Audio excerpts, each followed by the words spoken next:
Damos muchas gracias al Señor porque nos ha permitido pasar la primera parte de este servicio bajo su cuidado, bajo su protección, bajo su bendición, porque Él se ha dejado sentir en nuestras vidas. Por eso glorificamos y ensalzamos el nombre de nuestro buen Dios.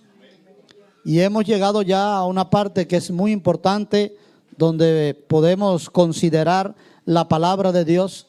Y como hemos dicho, en este año 2024, cada tercer sábado el tercer sábado de cada mes vamos a tener una enseñanza sobre las profecías, ¿verdad? Porque estamos viviendo en tiempos muy difíciles, donde necesitamos conocer realmente lo que dice la palabra de Dios para este tiempo, para estos días que estamos viviendo. ¿Qué dice la palabra de Dios?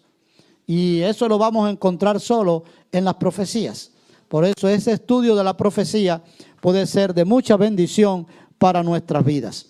El encargado de tener cada mes estas enseñanzas con relación a las profecías es nuestro hermano, que es muy conocido por todos, y que es un placer para mí presentarles también esta mañana ante ustedes a nuestro hermano Joaquín Abreu con la palabra de Dios.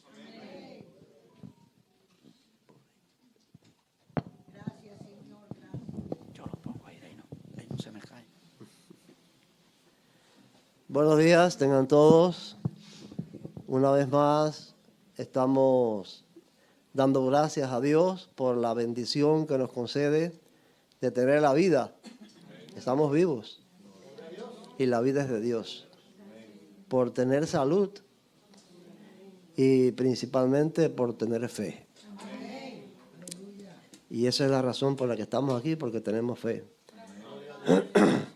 Como ya se ha dicho, asumimos estas clases, pudiera llamar, las enseñanzas sobre las profecías. Y hoy vamos a tener una clase o enseñanza, pudiéramos decir, introductoria.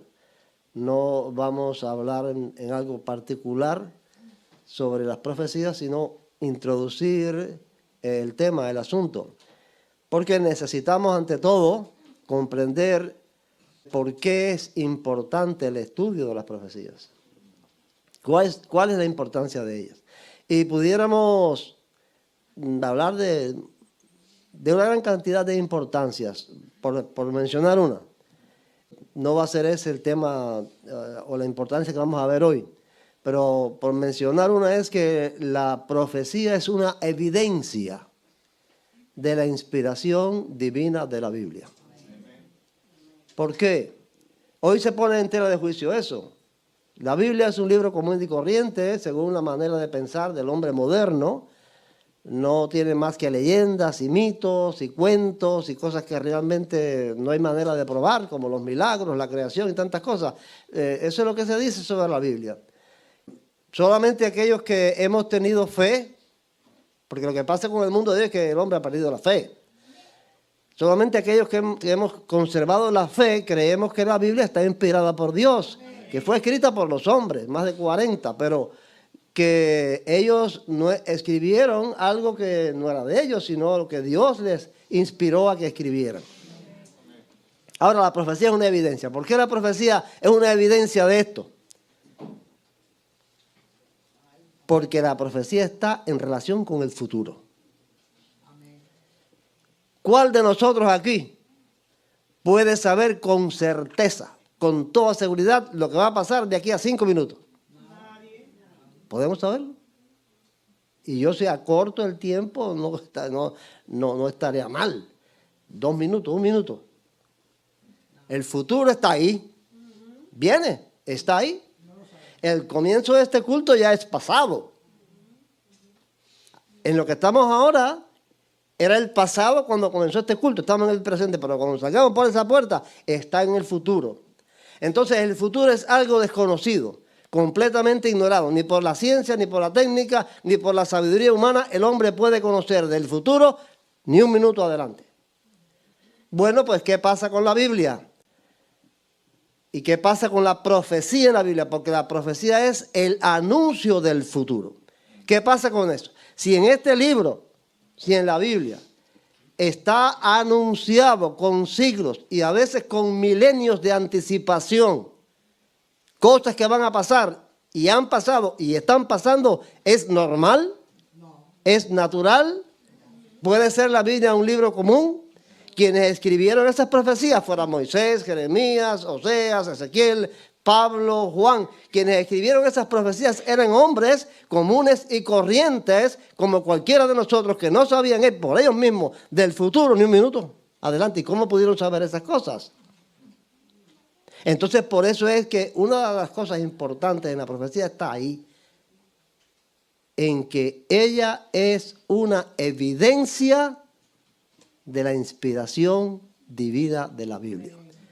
Cuando nos lleguemos a este libro, lleguémonos con respeto, con reverencia, sabiendo que esto que está aquí está inspirado, escrito por hombres como tú y como yo, pero inspirado por el Dios eterno que sí sabe el futuro, inclusive de nuestras vidas.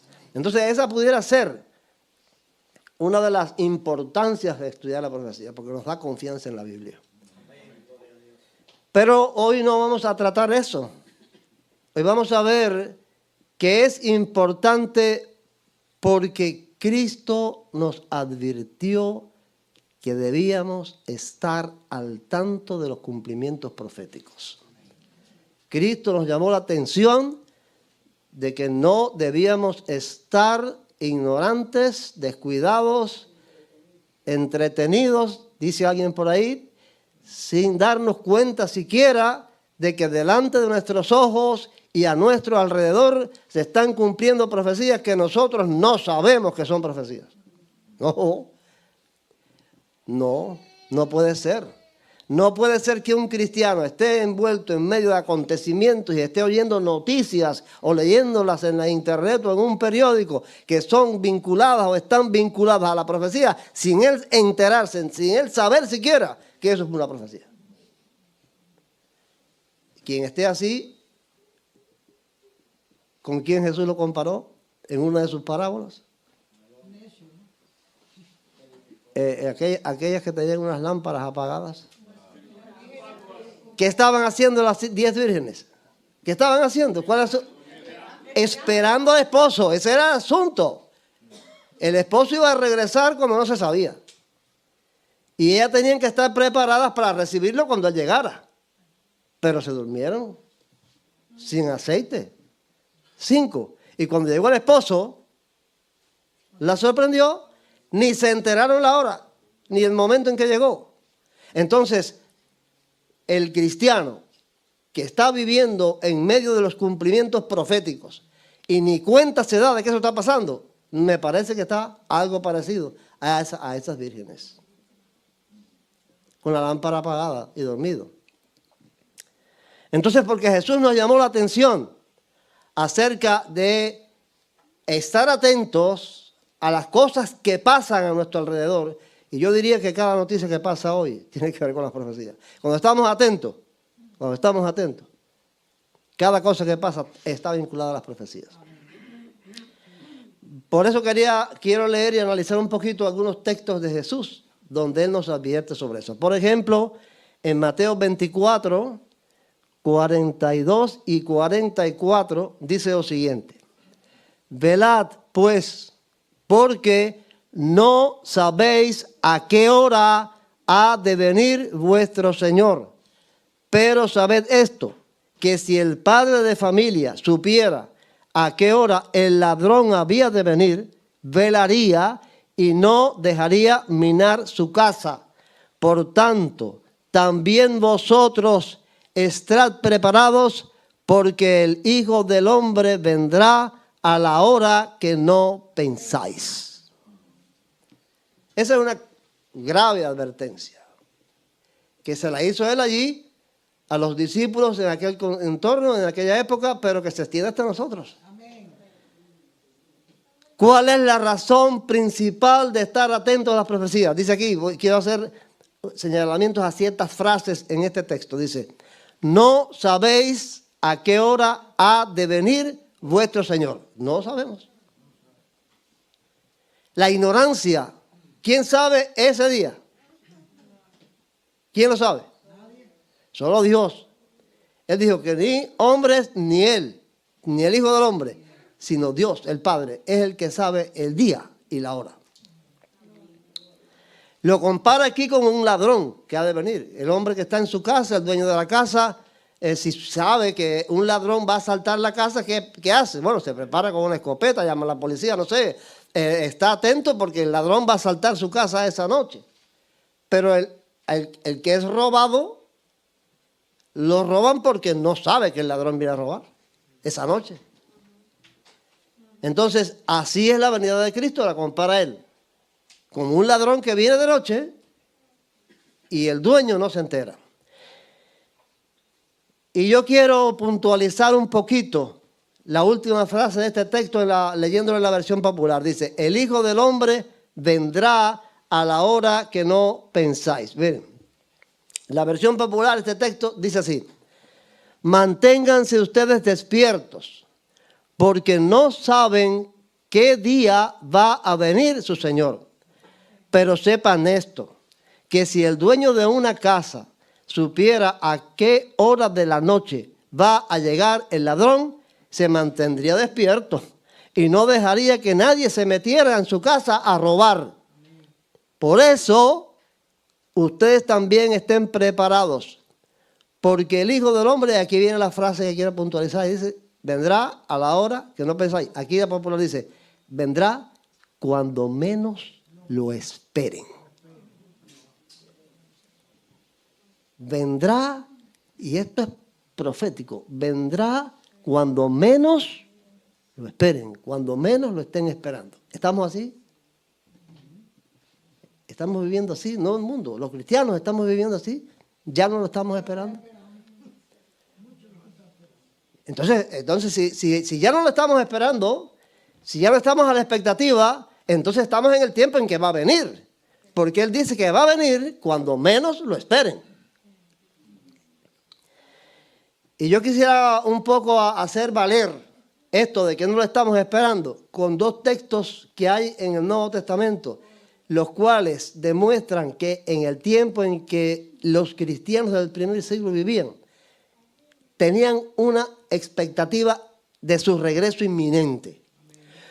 Por ejemplo, en Primera de Corintios 15, 51 y 52, el apóstol Pablo escribe así: He aquí os digo un misterio, no todos dormiremos. ¿Qué cosa es dormir aquí? Morir. No todos dormiremos, pero todos serán transformados. ¿Por qué seremos? Porque está esperando. Pablo pensaba en su vida de que él no iba a ser de los muertos cuando Cristo viniera. Y no lo escribe solo aquí, lo escribe en más de un lugar. Que él iba a ser de los transformados, porque cuando Cristo venga hay dos acontecimientos: la resurrección de los muertos y la transformación de los vivos, que juntos, dice en otro texto él, ascienden al cielo, al aire, a recibir al Señor. Pero Pablo se encontraba, él se contaba entre quienes iban a ser transformados, no en quienes iban a estar muertos. Entonces, esto demuestra que por lo menos Pablo estaba esperando el regreso de Cristo de manera inminente. Ahora, esta epístola, Pablo la escribió, esta Primera de Corintios, alrededor del año 54 después de Cristo. Si Cristo murió a los 33 años de edad y el tiempo comienza a contarse con su nacimiento, ¿qué tiempo hacía que Cristo había ascendido al cielo? Cuando Pablo escribió esta epístola. 21 años. ¿Ah? ¿Quién sacó la cuenta? 21. Muy bien. 21 años. Aproximadamente 21 años después de que Cristo ascendió al cielo y dijo, cuando Él fue a ascender, ¿qué dijo? Que vuelvo. Yo vuelvo. Los ángeles dijeron. Exactamente. Así dijeron los ángeles. Así como lo habéis visto en el cielo, así vendrá.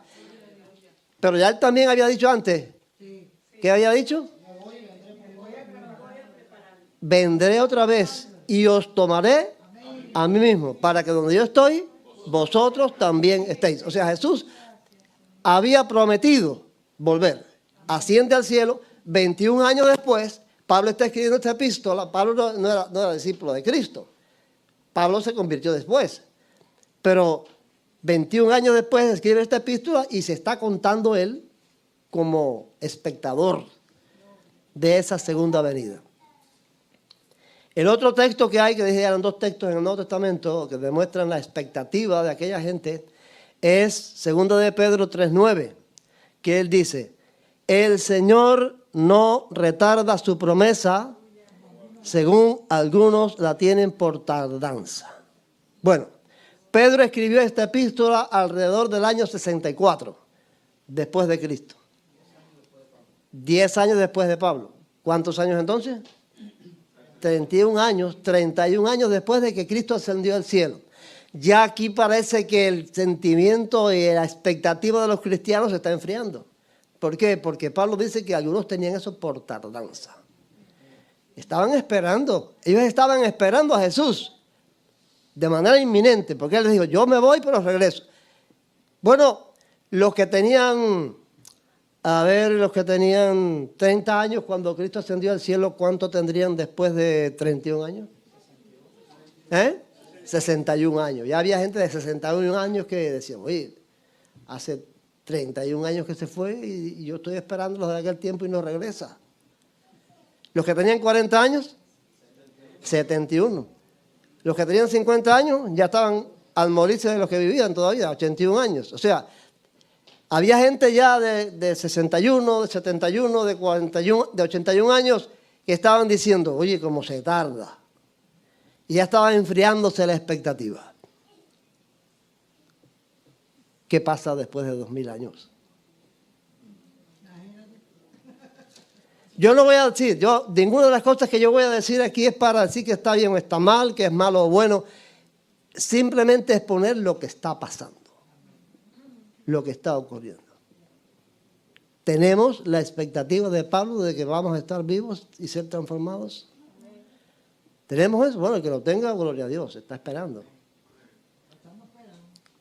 Sí, pero con la expectativa. Con la expectativa del primer siglo, yo creo que ya no quedarán muchos que estén esperando, porque estamos en la época de Pedro, cuando decía: ¿cómo se tarda? Si a los 31 años decían así, ¿qué diremos a los 2000 años? Entonces, si realmente esa es la circunstancia que hay, si así estamos ya en el tiempo que Jesús vuelva. Sí, porque Él dijo que vendrá cuando menos lo piensen. Él dijo que vendrá cuando menos lo esperen. En el momento en que ya nadie lo espere, en el momento en que ya nadie tenga la expectativa, entonces que Él vuelve. Entonces, si estamos viviendo así, pues es señal de que estamos en el tiempo en que Él vuelve. Otro texto que quiero tomar en consideración para hablar acerca de la importancia de las profecías por las advertencias de Cristo es Lucas 17, 26 y 27, que dice: como en los días de Noé, así también será en los días del Hijo del Hombre. Comían, bebían, se casaban y se daban en casamiento hasta el día en que entró Noé en el arca y vino el diluvio y los destruyó a todos. Y uno dice: oye, pero ¿cómo puede ser? ¿Cómo puede ser que el diluvio hace tanto tiempo que ocurrió y las cosas ahora, cuando Cristo venga, van a ser las mismas? Se supone, se calcula, los que estudian las cronologías de la Biblia y los hechos arqueológicos, se calcula que el diluvio ocurrió alrededor del año 2300 antes de Cristo. ¿Estamos en? 2024. Oh. 4.324 años de que pasó eso. 4.324 años de una época. Y Jesús me dice aquí que cuando Él regrese, el mundo va a estar como en aquella época. hace 4000 y tantos años. En Génesis 6:11 nos dice: y se corrompió la tierra delante de Dios, y estaba la tierra llena de violencia. Corrupción, violencia. ¿Estamos viviendo en los días de Noé? Entonces, hay 4000 y tantos años, pero la vida del hombre no es diferente, no ha cambiado, no ha mejorado, no ha ido hacia adelante. Está la tierra llena de corrupción y de violencia.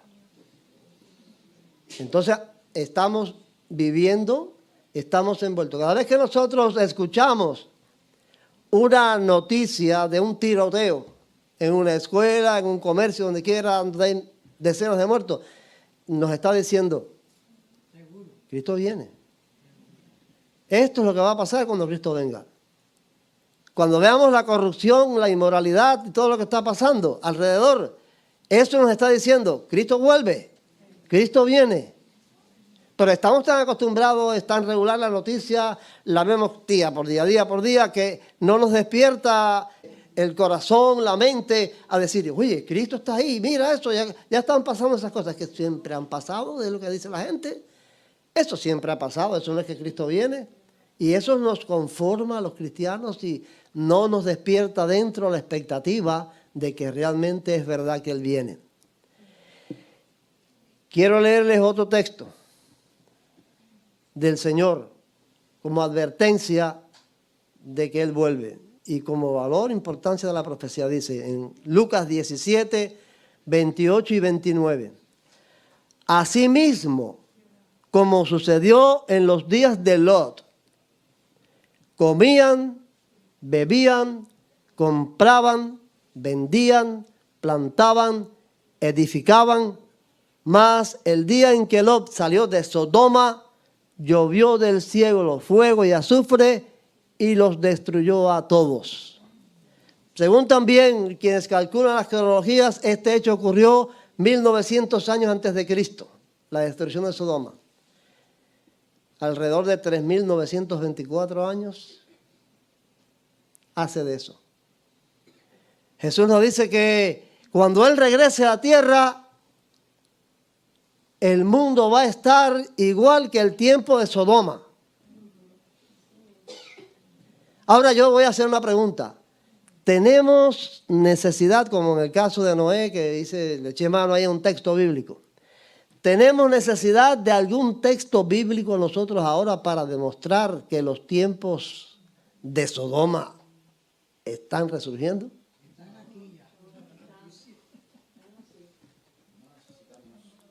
¿Necesitamos algún texto bíblico o lo que nos envuelve, lo que estamos mirando, lo que nos rodea, nos está diciendo eso?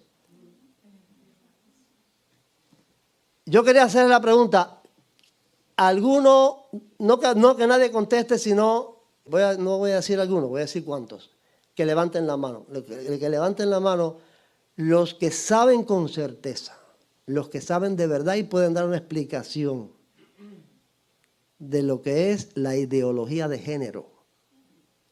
De los que saben eso, saben dar una explicación, saben con certeza, están bien enterados de lo que es la ideología de género, que levanten la mano. Los que tienen una idea más o menos, no. Los que tienen la certeza, la seguridad de explicar qué cosa es la ideología de género, no los que tengan una idea o más o menos sepan algo, que levanten la mano.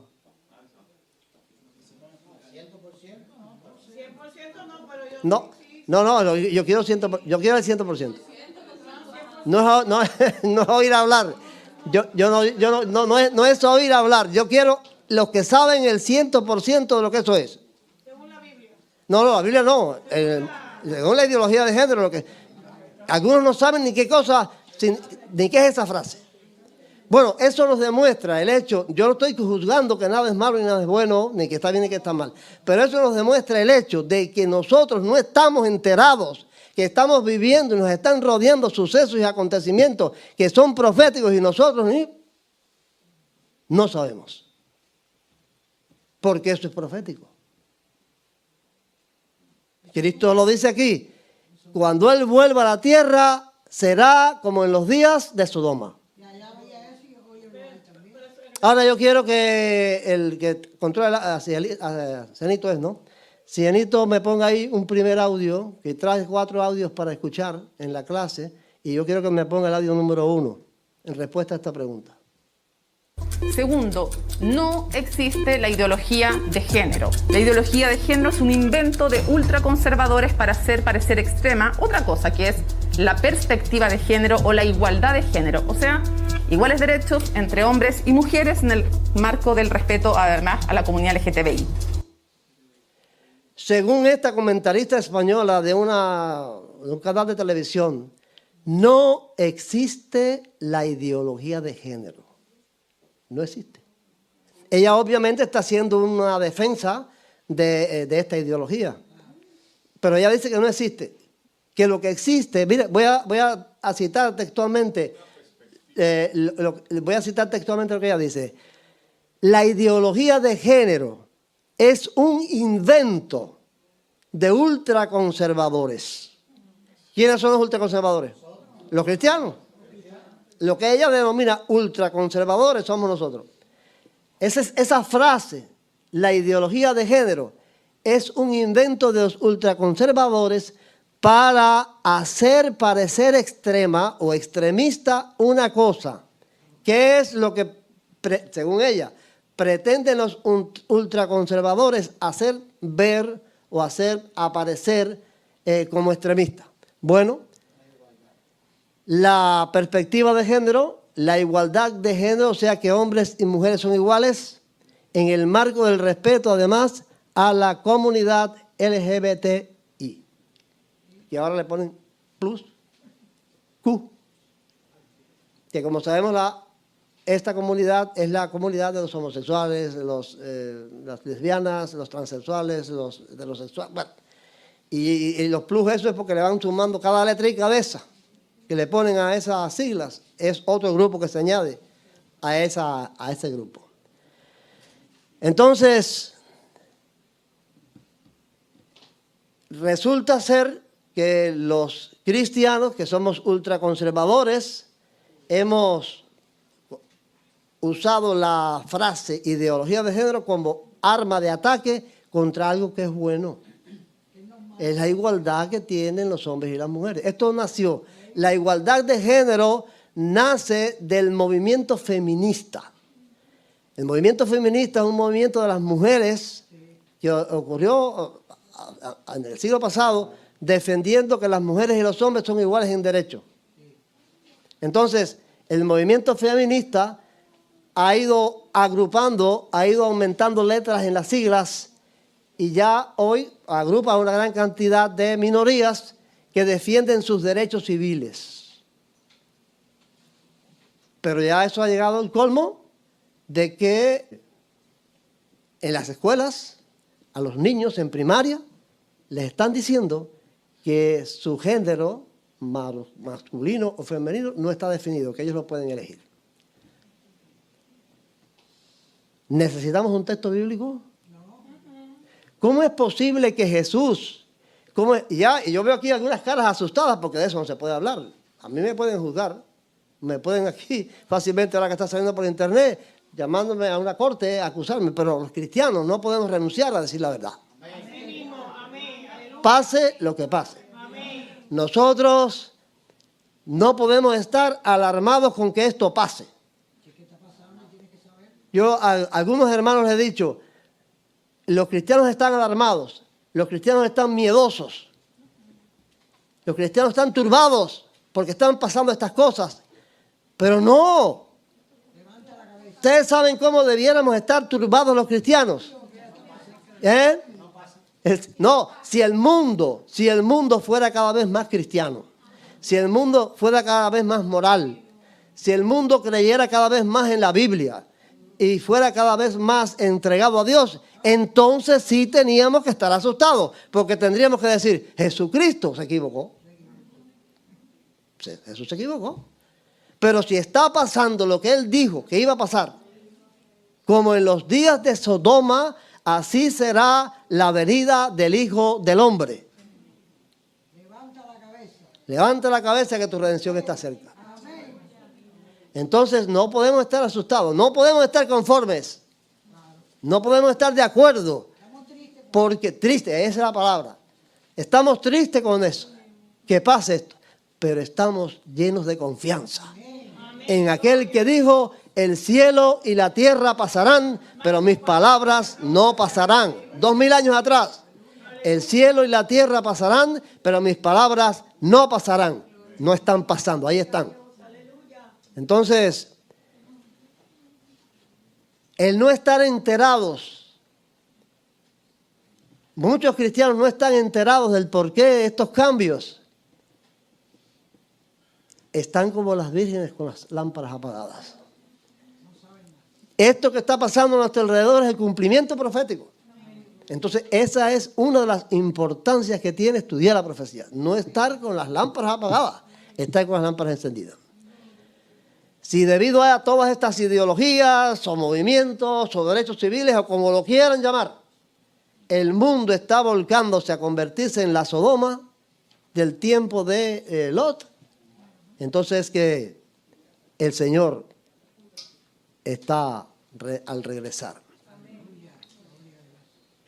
Ahora, aquí en este texto de Cristo hay otra frase que me llama la atención y a la que quiero puntualizar. Dice: comían, bebían, compraban, vendían, plantaban, edificaban. ¿Qué quiere decir eso? ¿Normal?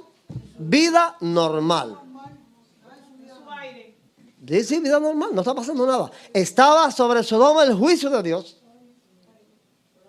Sobre Sodoma estaba el juicio de Dios. Y ellos ni estaban enterados. Inclusive cuando Lot comenzó a decirle a los yernos para sacarlos, porque el ángel le mandó que sacara, él se burlaba porque está diciendo este hombre: fuego, fuego, va a destruir la ciudad, el fuego de Dios. Y ellos, pero ¿qué cosa es esto? No quisieron salir. Pues así está el mundo. Y lamentablemente, así están muchísimos cristianos. Estamos comprando, vendiendo, yendo al Walmart, comiendo, viviendo. Normal. Yendo al trabajo, normal. Está el juicio de Dios. Está el juicio de Dios sobre el mundo. A mí me sentí muy emocionado cuando Remigio cantó el himno del rey. Está el Rey de Reyes al volver, porque el Rey viene ahora no como un cordero a morir en una cruz, viene como un rey a tomar un trono. Está el Rey al venir. Edward me puso el título ahí. Le dije a Edward que me pusiera un título que va a acompañar, va a ser el tema que va a acompañar estas clases. El reino de Dios que viene. Viene el reino de Dios. Entonces, tenemos que estar esperando. Si alguien no lo está esperando, si las grandes multitudes de cristianos no están hablando de eso, porque a mí lo que me preocupa es que estamos comprando, vendiendo, plantando, edificando, casándonos. Estamos casi al casarnos aquí, dentro de poco tiempo. Hay que casarse, pero no como un descuido. ¿Ve lo que está diciendo? No, yo no quiero... Enseguida el padre y suegro se levantó. No, mi hija se va a casar, pero hay que casarse, está bien. Sí, hay que casarse. No estamos hablando de que no hay que casarse. Yo estaba diciendo que nada de esto es que está mal ni está bien, sino que casarse, comprar, vender, sin darse cuenta de que así estaba Sodoma y que así estaban los días de Noé, es lo malo. Eso es lo malo. Y es lo que el mundo está pasando. Ahora,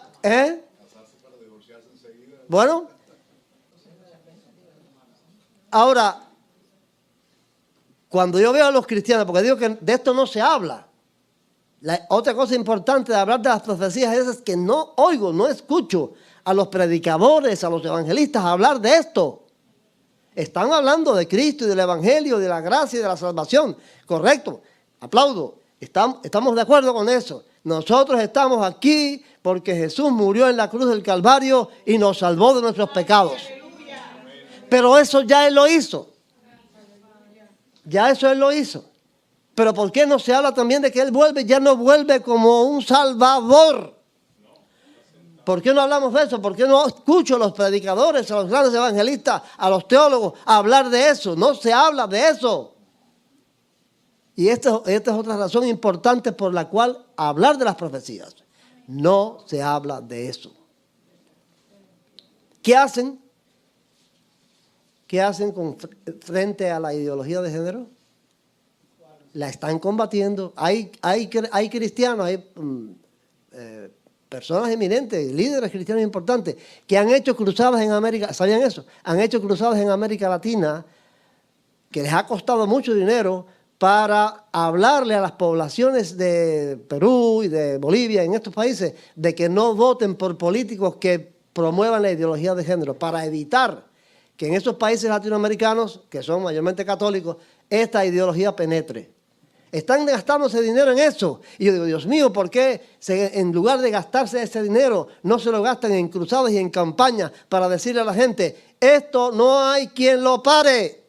La ideología de género no hay quien la pare. Eso va a triunfar. Eso es lo que va a gobernar el mundo. Y eso lo que está diciendo es que Cristo regresa a la tierra, que Él vuelve otra vez. En vez de gastarse el dinero en querer frenar eso, y yo digo, Señor, están queriendo frenar lo que Cristo dijo que iba a pasar. Digo, está fuera de lugar esto. ¿Eh? Bueno, es uno de los que está contribuyendo en alta medida. Pero yo digo, bueno, los predicadores piensan, y los cristianos, líderes cristianos, piensan que van a parar esto. Yo le decía el otro día a un hermano ahí en un taller, la ideología de género y otro tema que traigo aquí después, es lo que va a triunfar en el mundo. Cristo lo advirtió. Eso no hay quien lo pare.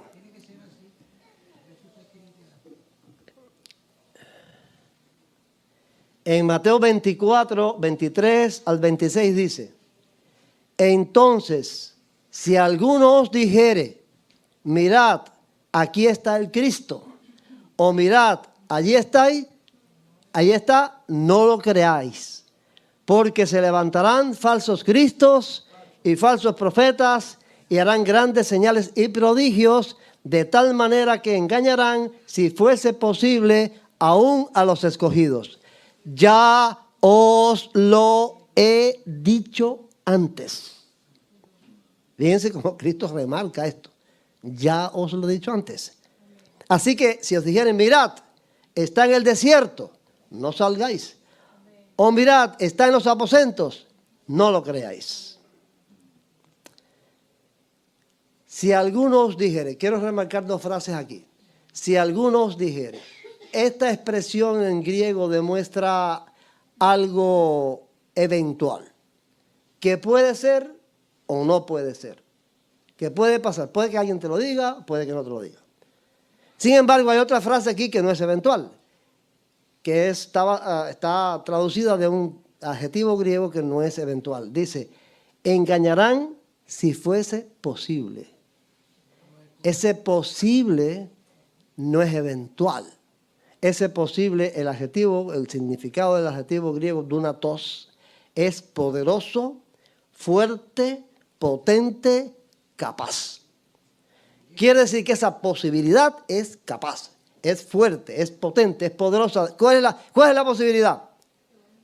De que estos anticristos van a engañar hasta los escogidos. Entonces, ¿estamos en peligro o no estamos en peligro?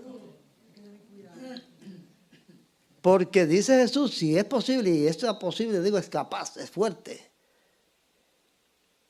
es de engañar a los escogidos. Otra pequeña frase que quiero remarcar aquí es el Cristo. Dice, mirad, aquí está el Cristo. La palabra Cristo es la traducción del griego Christos. ¿De dónde viene esa palabra? ¿De qué otro idioma? Del hebreo. y en hebreo es Mesías o ungido. Entonces lo que está queriendo decir Cristo es, mirad, aquí está el Mesías. Mirad, allí está, no lo creáis. Yo quiero que Sanito me ponga el audio número 2. Benjamín Netanyahu retomó el papel de primer ministro de Israel al ganar las elecciones 16 meses después de una derrota anterior. Algunos rabinos creen que puede desempeñar un papel especial en la venida del Mesías. Sin embargo, existen diferentes perspectivas entre otros rabinos, que ven a Netanyahu como una figura mesiánica o el cumplimiento de ciertas profecías relacionadas con el Mesías ben Yosef o el Mesías ben David. La visión se vuelve aún más intrigante a medida que el artículo fue escrito con anticipación antes de la victoria electoral de Netanyahu hace unos años. Rabinos respetados como Yit Yuti y Víctor Reb, junto con Manicom, han expresado la opinión de que Benjamín Netanyahu podría ser el último primer ministro de Israel antes de la era mesiánica. El artículo sugiere una conexión con la idea de que Netanyahu desempeñará un papel importante en los acontecimientos que conducirán al cumplimiento de las profecías mesiánicas. Hay quienes están esperando al Mesías que no es Cristo.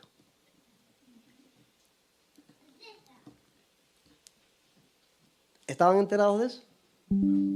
Que hay quienes están esperando al Mesías que no es Cristo porque rechazan a Cristo. Entonces, si ya esperamos, si ese Mesías que esperamos es el Rey de Reyes que cantaba Remigio, está bien. Pero si rechazo al Rey de Reyes que cantaba Remigio y yo digo que todavía el Mesías no ha llegado y que va a llegar, y hay de todo eso una propaganda y una liturgia, y vamos a ver otras cosas más que hay ahí. Estamos en el tiempo en que Cristo dice, si te dicen está en el desierto, no lo creas. Si te dicen el Mesías está en los aposentos, no lo creas. Estamos en ese tiempo. Ahora, estamos envueltos en eso y no nos damos cuenta de que está alrededor nuestro cumpliéndose una profecía que está anunciando el advenimiento de alguien que no es el Mesías verdadero, y que son profecías que anuncian la venida del verdadero, y estamos confundidos en eso. No nos enteramos, no sabemos. Pablo corrobora esta advertencia de Cristo. Bueno, antes quiero aquí señalar otro punto. De Cristo dice, habrá o harán estos falsos mesías y falsos profetas, harán grandes señales y prodigios. El mundo está ansioso de ver prodigios. El materialismo, el ateísmo ha hecho creer que los milagros son un cuento. Los milagros se siguen dando. Sí, los milagros se siguen dando. Vaya a las iglesias cristianas por ahí, humilditas, que no las conoce nadie, para que vean que si hay enfermos que se sanan y si hay obras milagrosas que se hacen. Sí, eso sigue existiendo. Pero el materialismo y el ateísmo ha hecho una obra tan terrible que nadie quiere ver milagros de Satán. Tienen que ver los milagros grandiosos, el sol que se pare, no sé. Pero estos falsos mesías vienen haciendo grandes señales y prodigios. Entonces, si el mundo ve un personaje que viene haciendo grandes señales y prodigios, ¿va a caer postrado? Bueno, el falso Mesías viene a hacer eso.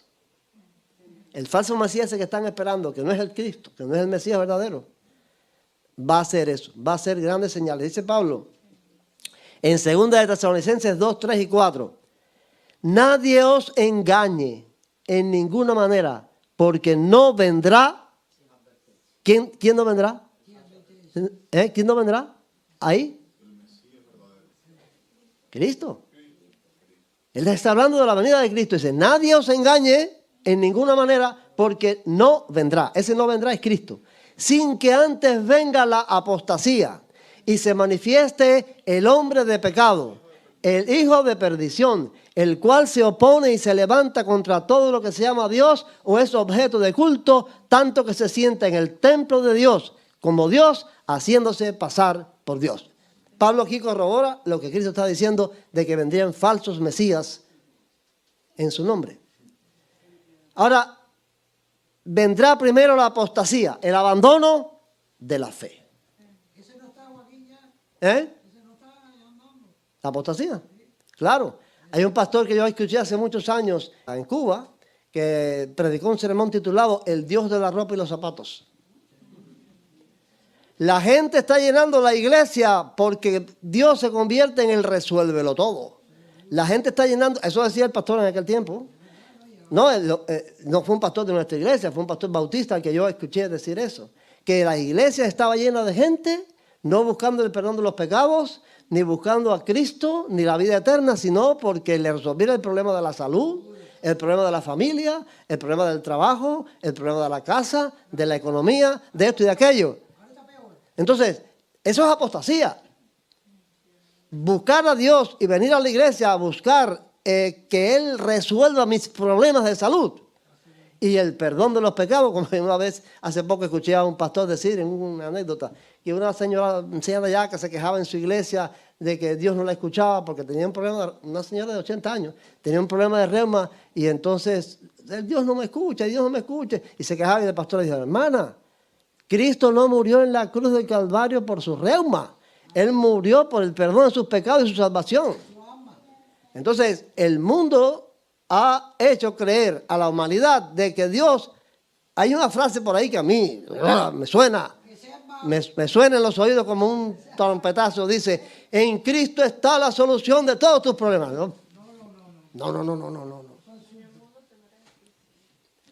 Si Cristo lo que menciona es que el camino es estrecho, la puerta es angosta. Como dice Jenny, en el mundo tendréis aflicción, mas confiad, yo he vencido al mundo. Entonces, ¿qué cuento es ese de que en Cristo está y que tú vas a tener una vida realizada, feliz, un buen trabajo, el mejor carro, la salud tuya va a ser la mejor del mundo? ¿A quién se le ocurre eso? Pero eso es lo que cree la gente y la gente viene a la iglesia a buscar eso. Pues eso se llama apostasía. Es apostatar de la verdad del Evangelio. Cristo vino a morir por mis pecados, para perdonar mis pecados y permitir que yo vaya al cielo, a la vida eterna. Bueno, pues entonces aquí hay también, aparte de que vendrá la apostasía, viene, dice aquí, el hombre de pecado, el hijo de perdición. Ahora, aquí hay dos palabras, el hombre y el hijo, que no permiten la idea de una ideología, de un movimiento, de una época, de una era. Estos son pronombres, artículos y sustantivos personales. En griego, en el original, no puede permitirse por ahí la idea de que lo que vendrá será una ideología, un movimiento. No, viene un hombre, viene una persona que él denomina aquí de pecado y un hijo de perdición. O sea, este anticristo, que así se le endosa el nombre, es una persona que viene al final de los tiempos. Al final de los tiempos. Ahora, dice algo aquí muy importante. Muy importante. Se sienta, ¿dónde? En el templo de Dios, haciéndose pasar por Dios. ¿A qué se está refiriendo? A ver, por ahí oí murmurar.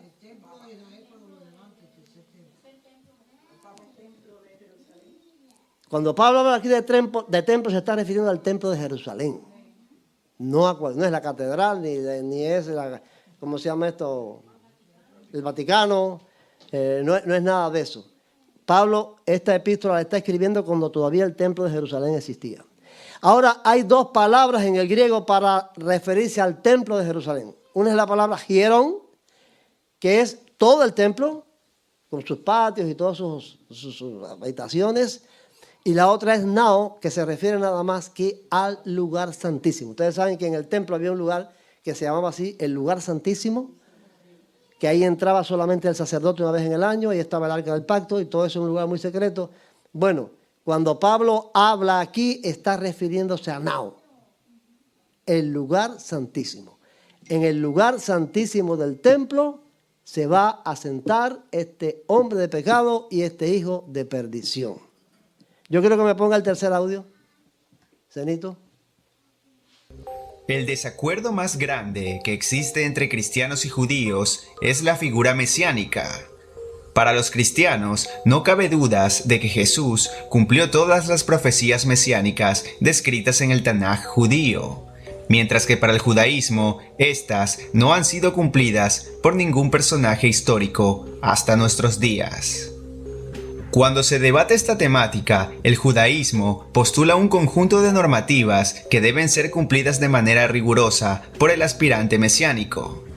Entre estas características específicas podemos resaltar el ser descendiente del rey David y de su hijo Salomón, ser estudioso de la Torá y cumplidor de sus preceptos, reunir a los judíos en su tierra y reconstruir el templo de Jerusalén en su lugar.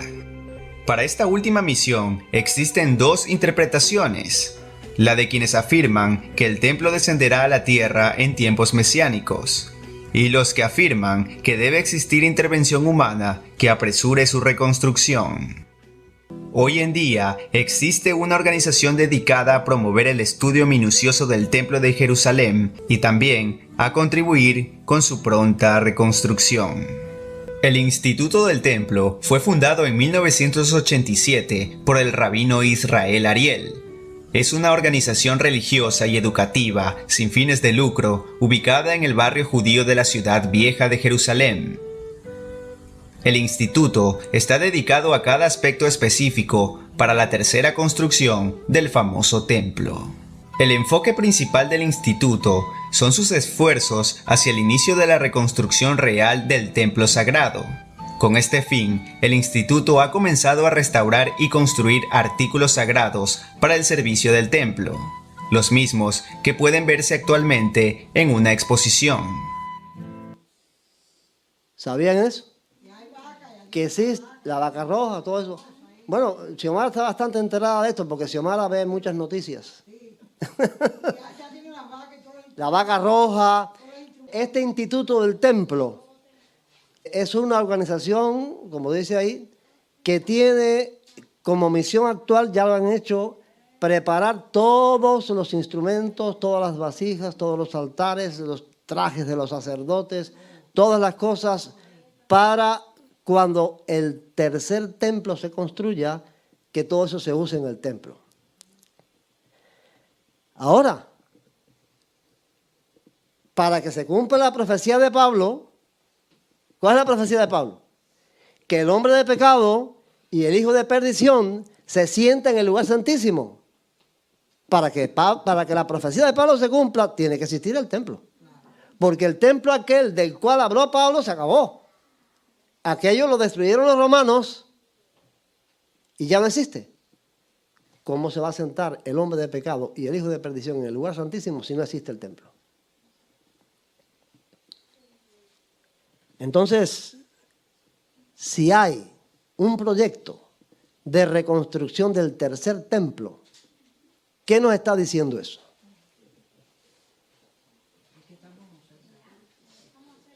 Es que está cerca del asunto. Ahora, yo no quiero hablar puntualmente, decía hoy, de las profecías, sino de la importancia de conocer las profecías. Si usted no sabe que existe un proyecto de reconstrucción del tercer templo, si usted no sabe de que en el tercer templo, en ese tercer templo, en el lugar santísimo, se va a sentar el hombre de pecado y el hijo de perdición, usted está como las vírgenes de Fátima con las lámparas apagadas. No está enterado, no lo sabe. Está eso haciendo noticias, vaya, ponga ahora, salga de aquí, vaya a Google y ponga tercer templo o instituto del templo o lo que sea, para que vea cuánta información hay acerca de ese proyecto para construir un templo donde venga el Mesías, y un Mesías que no es Cristo. Entonces, estar de espaldas a ese cumplimiento profético es estar en peligro, porque no estamos enterados de lo que dice la profecía. Pablo vincula el hombre de pecado y el hijo de perdición a ese templo. Y en ese lugar santísimo es que ese hombre de pecado y de perdición se va a sentar.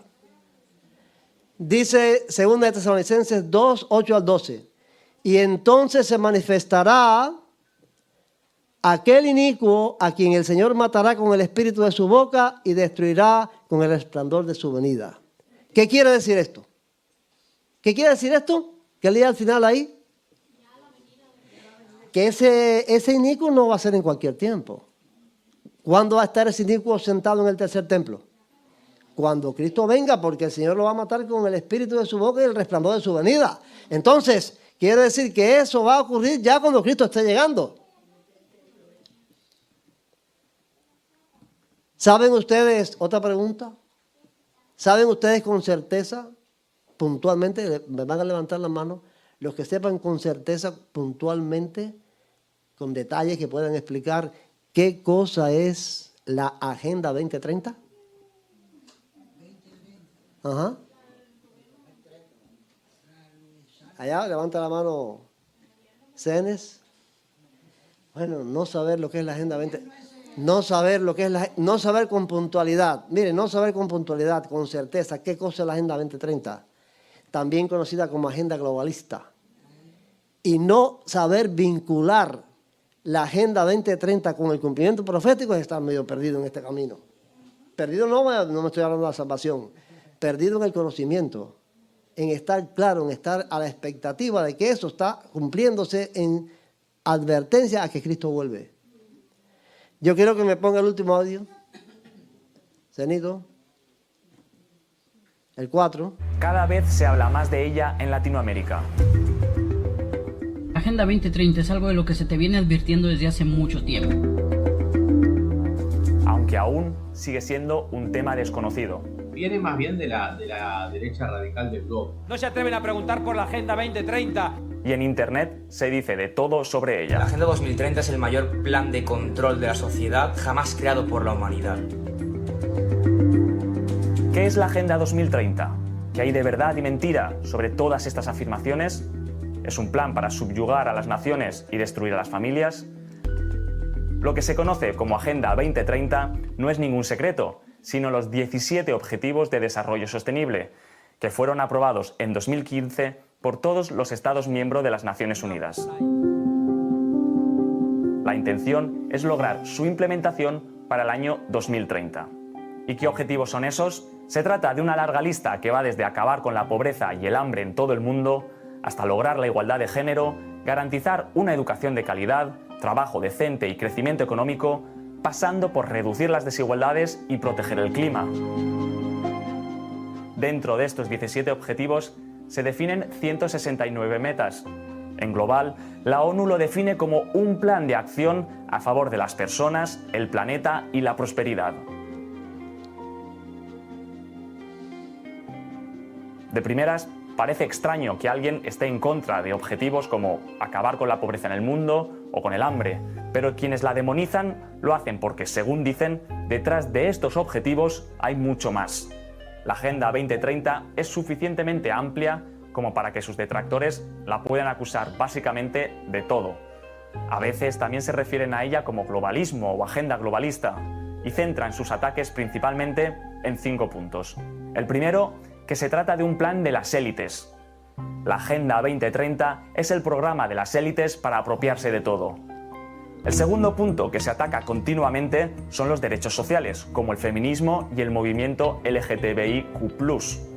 Entre las metas de la Agenda 2030 se encuentra la nociva ideología de género y el aborto, bajo la apariencia de derechos sexuales y reproductivos, decía el expresidente brasileño Jair Bolsonaro en Twitter. El tercer ataque común a la Agenda 2030 es por el cambio climático. Por ejemplo, el político argentino Javier Milei aprovechaba un fallo de la justicia en Estados Unidos para cargar contra uno de los puntales, según sus palabras, de la Agenda 2030 y decir que, de poco, se va cayendo el fraude del cambio climático. Otra acusación radical que se le hace a la Agenda 2030 es la de querer formar un gobierno global que domine todo el mundo. La Agenda 2030 es un proyecto voluntario, suscrito por todos los miembros de la ONU, y su éxito o fracaso depende de todos nosotros. Muy en resumen, Muy en resumen, ahí está dicho lo que es la agenda. Bueno, a ver, los que están aquí, estamos nosotros ahora mismo en Estados Unidos, frente a un problema, estamos en el año electoral y se discute quién sale, si Biden o si sale Trump.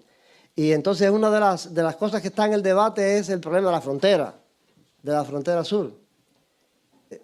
Según dicen las estadísticas, en el gobierno de Biden han entrado por la frontera alrededor de 3 millones de personas ilegalmente en Estados Unidos. Vaya, sin ser reclamados por familiares. Levanten la mano los que estén aquí que son de los que entraron por la frontera. Los que entraron por la frontera, aquí tenemos. De esos 3 millones hay algunos aquí. Bueno, de esos 3 millones hay algunos aquí, porque son tantos que son... Algunos teníamos que tener, ¿no? Son 3 millones que han entrado. ¿Saben los que entraron gracias a la Agenda 2030? ¿Saben que pudieron entrar aquí gracias a la agenda globalista? ¿Ve? Esos son cumplimientos proféticos. Y están pasando cosas a nuestro alrededor. Ocurren cosas y nosotros no sabemos qué está pasando. Y que cada cosa que pasa está en vinculación con la profecía. Hace unos cuantos años, por los años 80, vine yo aquí a Estados Unidos de visita por primera vez. En Cuba vivíamos completamente ignorantes de lo que pasaba en el mundo, por el control que allí hay. Y un hermano aquí, que fue alumno mío allá en el seminario en Cuba, vivía aquí en ese tiempo allá, me dice: Joaquín, ¿tú estás al tanto de lo que es la nueva era? Y yo dije, no. Bueno, el que me lo dijo fue Ofir, el cuñado de Ariel. Yo dije, no estoy al tanto. Y dice, mira, debías estar al tanto, porque eso aquí tiene tremendo grito, hay tremendo auge con eso, y me regaló un librito titulado En las redes de la nueva era. Y entonces, ¿tú lo tienes? En las redes, bueno. Entonces yo me leí el librito aquel, ya digo, fue en el año 80 y tanto. Y me cautivó tanto el tema que me compré otro libro así gordísimo de la nueva era, preguntando y averiguando para cuando regresaba para Cuba a llevar información. Un hermano aquí, Asiel Castillo, me regaló 25 CD de las conferencias sobre la nueva era de el doctor César Vidal Manzanares. Y me empapé. ¿Alguno se ha puesto acupuntura en las orejas? Bueno, cuando se ponga acupuntura en las orejas, eso es la nueva era. Eso es parte de la nueva era. La nueva era fue una ideología que surgió por los años 60, o quizás un poco antes. Ahora yo les puedo decir, al cabo de los años, del tiempo, de que la agenda globalista de hoy es la nueva era puesta en práctica.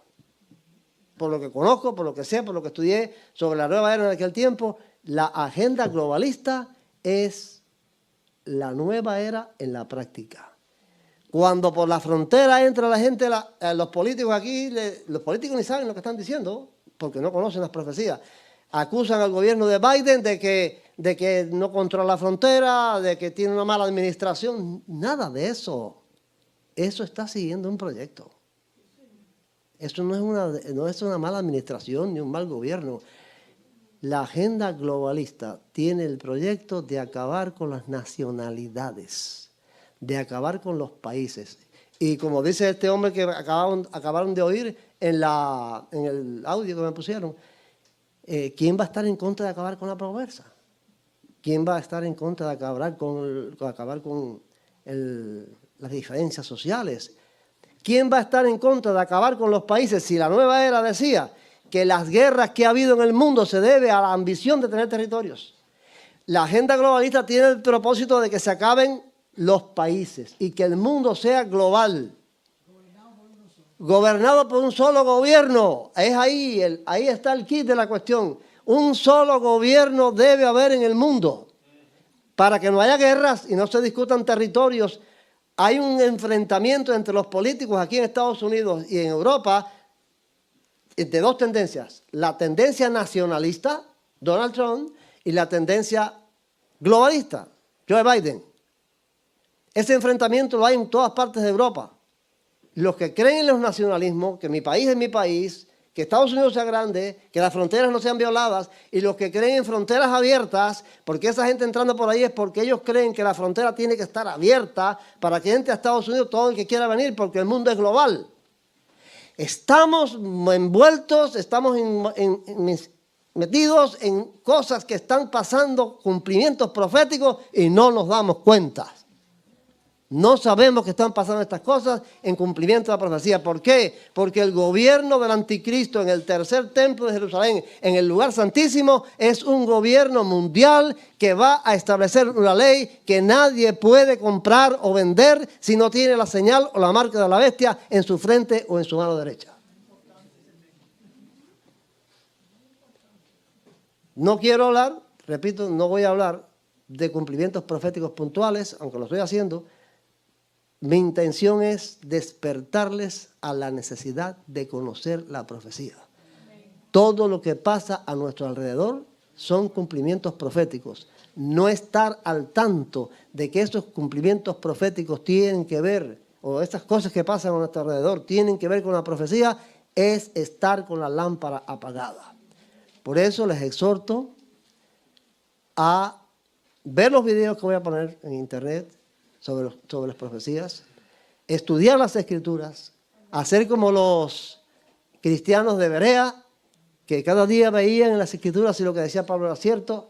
Así que busquen en las escrituras estos cumplimientos proféticos que vamos a estudiar, porque necesitamos, se nos requiere, Cristo nos requiere estar atentos.